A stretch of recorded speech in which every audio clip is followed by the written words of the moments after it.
산소하며 물 공급하며 바람 부는 거 하며 이런 모든 게 다 순환시키는 자동 장치가 다 돼 있고요. 비료도 만들어서 키우고 나름대로 다 돌아가도록 전부 만들어 시스템이 다 만들어져 있어요. 정말이지 놀라운 건 지구가 태양으로 조금만 더 가까워지면 타석입니다. 뜨거워서 못 살아요.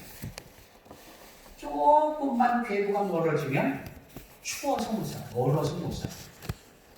그냥 정확하게 우리가 살아갈 수 있는 온도 내에서 돌아가도록 궤도가 정해져 있습니다. 그리고는 그걸 이탈해 본 적이 없어요. 아직까지. 돌아가고 있습니다. 다음 장면 보시겠습니다. 이거 참 이게 뭘까요? 그냥 봐서 잘 모르겠죠? 저 지금 가장 큰 점이 움직이는 게 이게 태양입니다.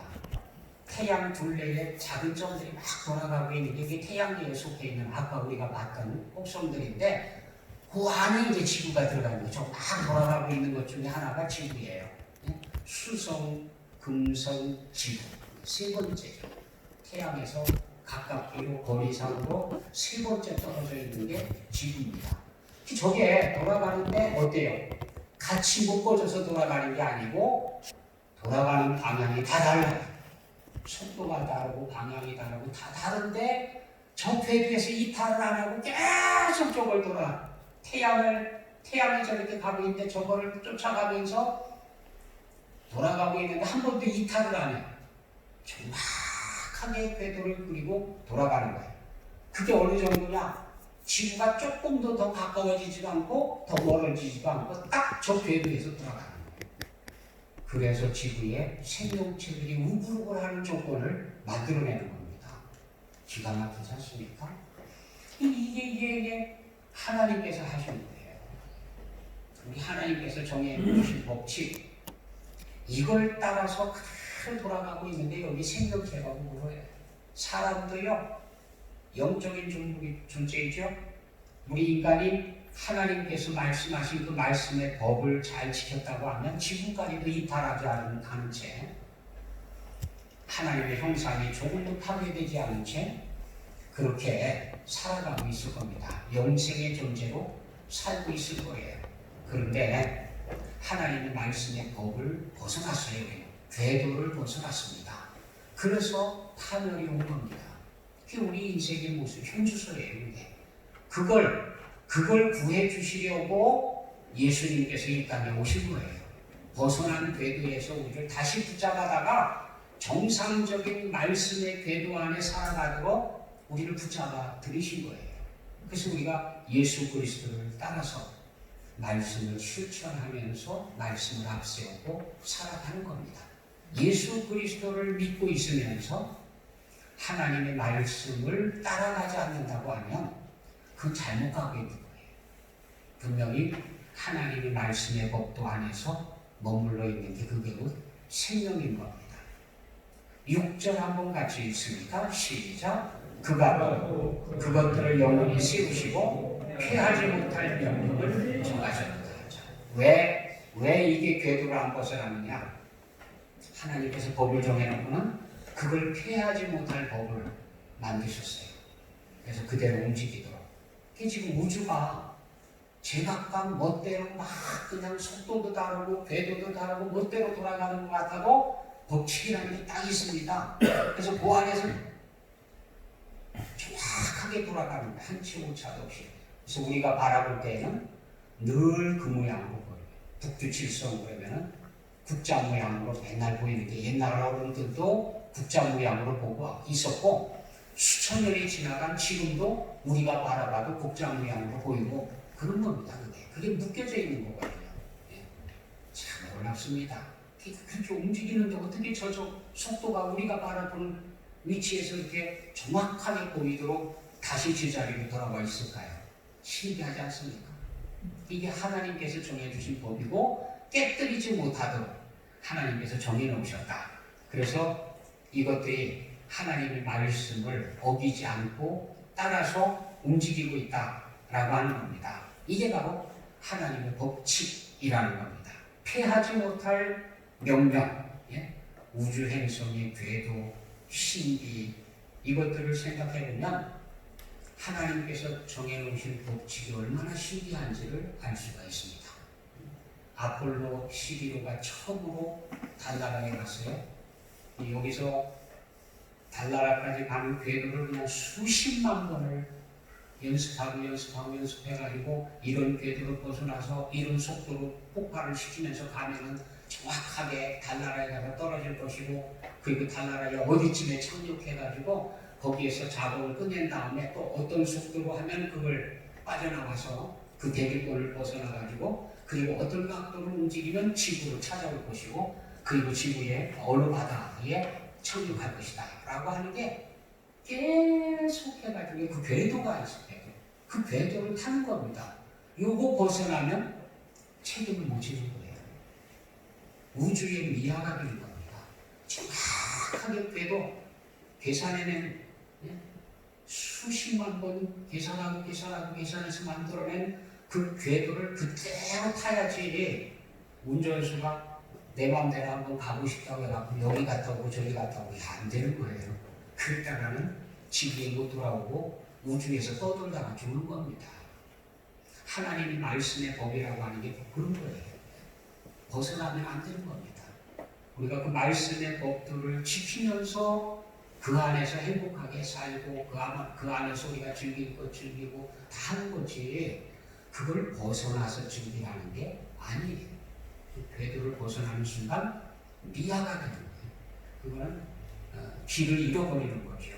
그래서 하나님께서는 패하지 못할 명령을 주셨다. 에덴 동산에서도 그렇지 않습니까?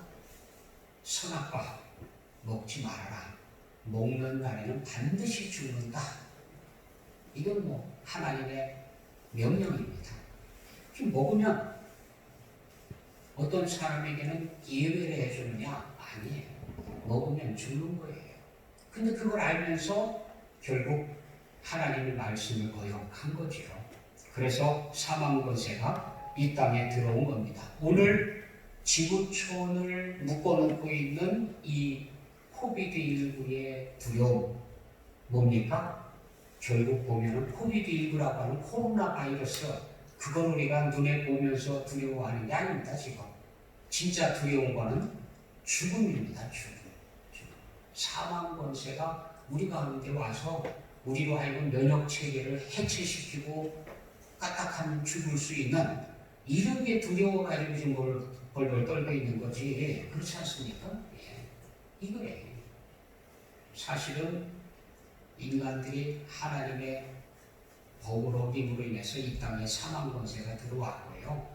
이 사망 권세가 지금까지 폭군 역할을 하고 있는 거예요. 사람들을 휘어잡고 있습니다. 거기에 이제 우리가 지금 고생을 하는 거죠. 우리 때에 우리가 뿌려놓은 씨앗들 때문에 우리가 그 고통을 지금 경험하고 있는 겁니다. 7절 같이 있습니다. 시작. 너희 용들과 바다여 땅에서 여호와를 찬양하라. 우주에서도 하나님을 찬양하라. 땅에서도 하나님을 찬양하라. 땅에 있는 존재들, 물론 어떤 존재가 됐든 상관없습니다. 그럼 용이 됐든 뭐가 됐든 상관없이 그 존재가 육지에서 거슬렁거리든 바다에서 헤엄치고 다니든 상관없습니다. 모든 존재들은 하나님을 찬양하라. 고래는 바다에서 힘차게 뛰어놀면서 하나님께서 창조하신 법칙, 하나님의 궤도를 따라 살아가는 것, 그게 하나님의 솜씨를 드러내는 것, 그게 곧 하나님을 찬양하는 겁니다. 고래가 얼마 전에도 그랬어요. 심심치 않게 그런 사건들이 나요. 고래들이 바다에서 힘차게 수영을 하다 말고 모래사장에 다들 겨나와서 죽어 있어요. 한두 마리가 아니라 막 집단 자살을 했어요. 그 왜 이렇게 집단으로 죽었느냐? 막 여러 연구들이 됐는데 대부분은 그렇습니다. 대부분의 원인들은 방향 감각을 잃어버렸다는 거예요. 왜 잃어버렸느냐? 오염돼서. 오염돼서 하나님께서 지어주신 자연적인 방향감각, 이게 있어야 물에서 힘차게 그냥 수영을 하면서 태평양을 건너갔다 막 그러면서 힘차게 살아가는 건데, 방향감각을 상실하고 나니까 깊은 바다로 들어가야 된다고 생각하고 간 게 육지로 나간 거예요. 그리고는 물로 가야 된다고 방향을 찾고 있는데 자꾸 모래사장으로 뛰어나와서 결국 죽는 겁니다. 이게 방향감각이 상실된 거거든요. 간단해요. 오염되니까.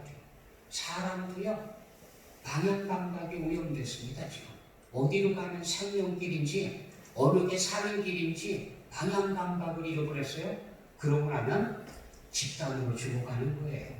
엉뚱한 데 가서 죽어가는 겁니다. 가지 말아야 될 곳에 찾아다니면서 죽는 겁니다. 그 방향감각이 없어져서 그렇거든요. 바다에 있는 존재가 됐든 육지에 있는 존재가 됐든 날아다니든 기어다니든 헤엄쳐 다니든 상관없이 하나님께서 주신 감각이라는 게 있습니다. 그죠? 철새떼에게 하나님께서 주신 지혜가 있어서 정확하게 날아가서 그 바다를 건너가서 작은 섬에 갔다가 다시 또 정확하게 날아오고, 하나님께서 지어주신 감각 그대로 갖고 있는 거거든요. 여기에 오염이 되면 다 죽는 겁니다. 엉뚱한 데 날아가고요, 살아남지 못하고요, 죽는 거예요. 그걸 통해서 우리가 배우는 게, 사람도 하나님께서 정해주신 이 감각, 하나님께서 우리를 지어주신 이것들이 오염돼가지고 방향을 제대로 찾지 못하면 우리도 죽는다. 어쩔 수 없는 겁니다. 이 지금 인류가 대부분, 미안한 얘기입니다만, 대부분 방향감각이 없어졌어요. 이 감각이 오염돼가지고요, 감각이 없어요. 그래서 하나님의 말씀으로 거듭거듭, 그리고 성령의 역사로 거듭거듭 우리의 죽었던 영적 감각이 깨워지지 않는 한은 감각이 없어요. 그러면 내가 사는 일을 하는 건지 죽은 일을 하는 건지 몰라. 결국은 죽음의 길을 가는 거예요. 궤도를 벗어나게 되는 겁니다. 그래서 여기 용들과 바다여 땅에서 여호와를 찬양하라. 8절이요. 시작. 불과 우박과 눈과 안개와 그의 말씀을 따르는 광풍이며, 자연현상들이죠. 자연현상. 불, 우박, 눈, 안개, 이런 것들도 하나님을 찬양한다. 잘 찬양 소리는 안 들리지만 숲에 안개가 꼈습니다. 그 광경이요, 너무 황홀해가지고요, 이 어떻게 저렇게 신비한 장면을 연출할 수 있을까? 그 나름대로 하나님의 솜씨를 드러내면서 찬양하는 대열에 들어가 있는 거거든요.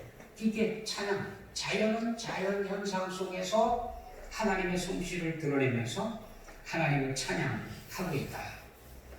9절이요. 산들과 모든 작은 산과 과수와 모든 백향, 산, 들, 나무, 과수나무, 그냥 나무들, 꽃나무, 할 것 없이 전부 다가 전부 다 자연에 있는 식물들조차도요, 산과 들 다 하나님을 찬양하고 있다. 하나님의 솜씨를 드러내고 있다.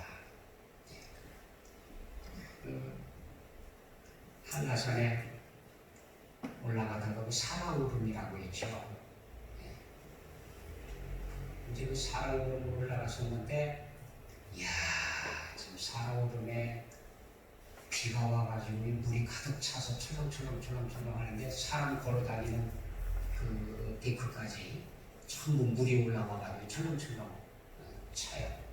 대단하더라고요. 이야, 이게 산 위에 호수가 그냥, 더군다나 제주도에서 작은 호수도 아니고 넓은 호수를 볼 수 있다는 게 참 신비하고요, 정말 놀랍습니다.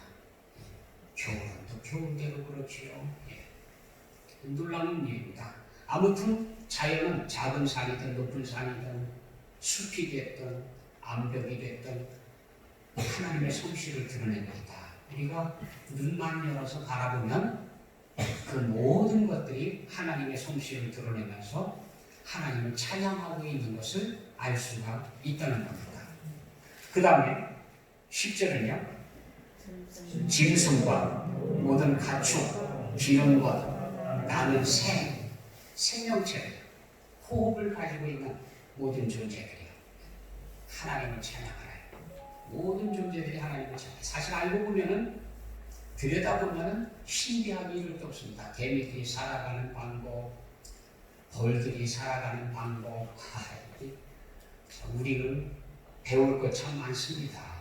많이 쳐다보면요, 사람들이 배워야 돼요. 그것들이 어떻게 살고 있는지, 얼마나 부지런하고 얼마나 질서정연하게 살아가고 있는지 배워야 돼요. 정말로 놀랍게도 하나님의 솜씨를 드러내고 있다. 나름대로 다 하나님을 찬양하고 있다는 겁니다. 11절, 드디어 이제 사람에게로 집중합니다. 사람에게로 왔습니다. 시작. 세상의 왕들, 모든 백성들, 고관들, 땅의 모든 재판관들, 왕, 백성, 고관, 판관, 사람들이죠.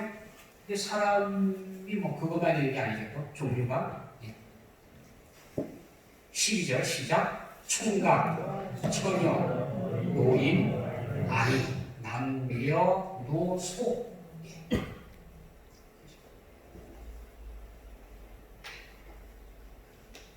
13절 여호와의 이름을 찬양할지어다. 그의 이름이 홀로 높으시며 그의 영광이 땅과 하늘 위에 뛰어나시리로다. 우리가 진짜 해야 하는 게 찬양하라. 여호와의 이름을 찬양하라. 그분의 이름은 존귀하시니 됩니다. 다른 것들에게 하나님의 이름을 안 가르쳐 줬어요.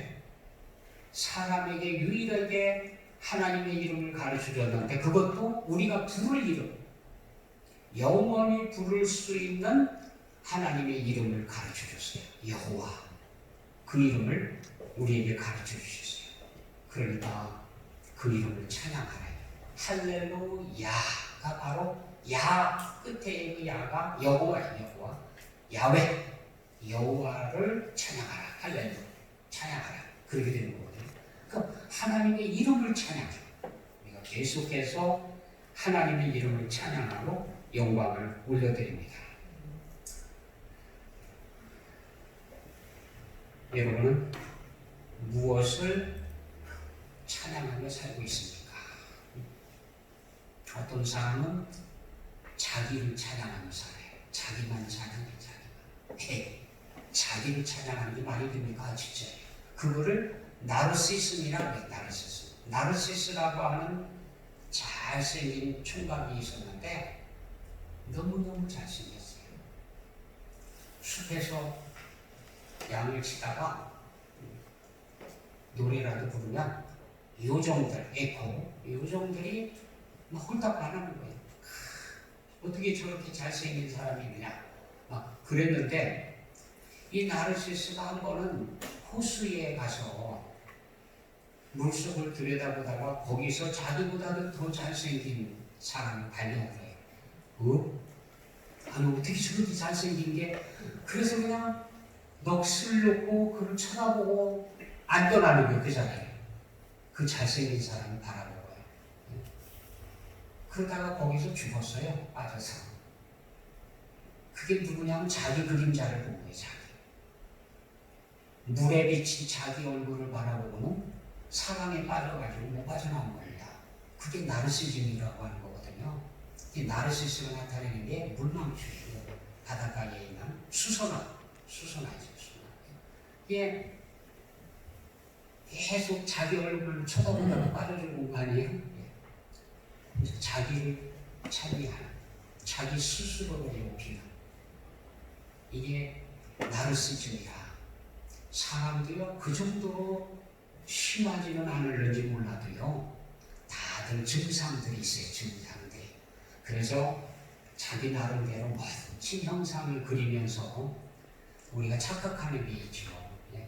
요즘 광고 때문에 사람들이 속고 있는데 실제입니다. 예, 실제예요. 아이고 화장품 선전을 하면은 못생긴 사람이 화장품 들고 나가서 딱 찍어 바르는 거 봤어요? 없어요.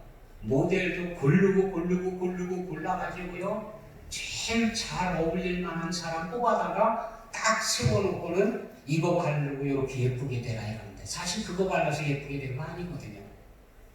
그렇잖아요? 어른들은 다 알잖아요. 그렇죠? 그거 발라서 그렇게 예쁘게 되는 거 아니잖아요. 그렇죠? 운동기구 선전을 하는데 막 이러고 그거 해갖고 예쁘게 된 겁니까? 체형이? 아니, 체형 골라다 놓고 그 위에서 하게 한 거거든요. 반대. 근데 우리는 쳐다보고 나서 저거를 사용하면 저렇게 몸매가 되는구나.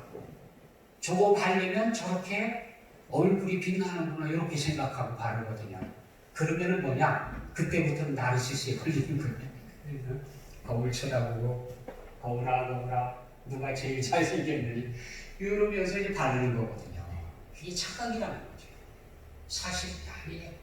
그래서 제가 우스갯소리로 얘기합니다. 제가 참 선전하는 사람들 그 이야기 참 잘 믿는 편이거든요. 그래서 정한 게 있습니다. 무조건 안 산다. 왜? 분별을 못 하겠으니까. 텔레비전에서도 선전이 나오는 거예요. 쟤는 얼만큼 믿어야 되는 거야? 저게 50%를 믿어줘야 되는 거야. 20%를 믿어줘야 되는 거야. 그래? 몰라. 지금도 모르겠어요. 이 사람이 속은 거죠. 미국에서요. 우유 소비를 해야 되는데 우유 소비들을 하는 사람들이 그래서 막 낙농업자들이 막 참 어려움에 처했습니다.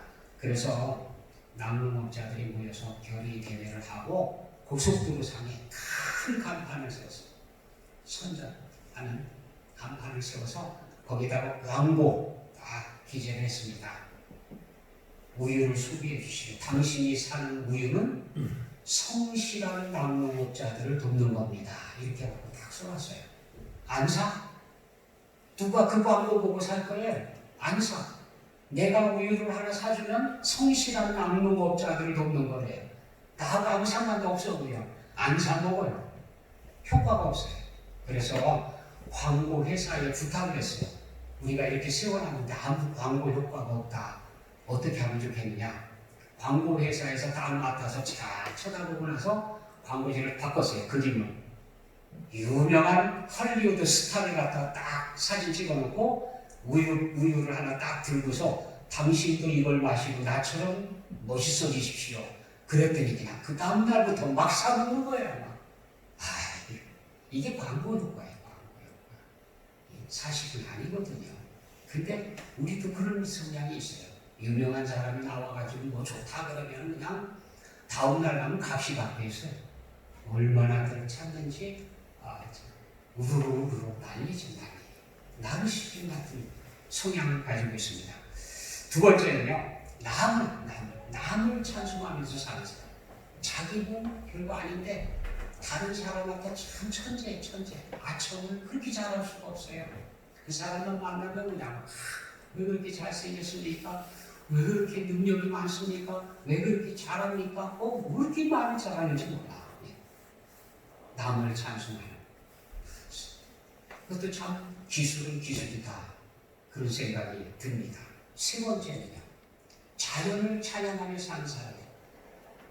산, 바다, 바위, 하늘, 노을, 새, 그리고 호랑이, 사자, 할 것 없이 자연을 노래하는데 참 기가 막힌 재주를 가지고 있어요. 그 사람이 뭐라고 얘기하든지 그 사람이 무술가 몇 글자 쓰면 이게 막 살아나. 표현이 막 살아나. 참 대단한 재주다. 대단한 기술이다. 그런 생각이 들어요. 참 놀랍습니다. 아무나 할 수 있는 건 아니죠.